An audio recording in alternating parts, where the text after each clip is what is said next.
Hi guys, मैं सुमित भारद्वाज एक छोटी सी मोटिवेशन स्टोरी लेकर आपके बीच में आया हूँ कि चंदन वन के राजा शेर बड़े बूढ़े हो गए थे। तो बूढ़े होने के कारण पूरे जंगल में अशांति का माहौल था। चारों तरफ अशांति फैल गई थी।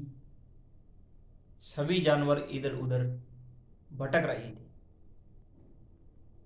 तो एक बार राजा ने सभा बुलाई सभी जानवरों की और कहा कि मैं काफी वृद्ध हो चुका हूं, अब मैं शासन करने के योग्य नहीं हूं, इसलिए जंगल में आप अपना राजा चुन लीजिए। तो यह बात सुनते ही सभी जानवरों में राजा बनने की होड़ लग गई।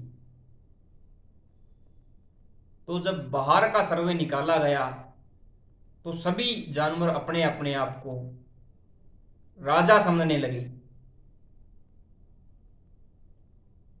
तो किसी भी एक जानवर पर सहमति नहीं बन पाई। उसके बाद चंदू खरगोश ने कहा कि आप सभी को 10-10 दिन का कार्य दिया जाएगा और जो भी उस कार्य को कर लेगा कम समय में वहां का राजा वही होगा। तो सभी को अपना अपना कार्य दे दिया गया, मगर मोटू हाथी को गड्ढे के अंदर पत्थर गिराने का कार्य दिया गया। तो हुआ कुछ ऐसा कि सभी ने अपना अपना कार्य ठीक समय पे पूरा कर लिया, मगर मोटू हाथी ने अभी तक भी अपना कार्य पूरा नहीं किया था। तो यह देखकर सभी पशु पक्षी आश्चर्यचकित थे कि सभी ने अपना पूरा कार्य कर लिया, मगर मोटू हाथी ने अभी तक अपना कार्य पूरा नहीं किया। मगर गरुड़राज ने कहा कि मतदान प्रक्रिया करवाई जाए, उसके बाद ही सही और सफल निर्णय निकलेगा कि यहां का राजा कौन बनेगा। तो उसके बाद चुनाव करवाए गए। चुनाव की प्रक्रिया बड़ी तेज गति से चली। पूरे जंगल में वोट डाले गए।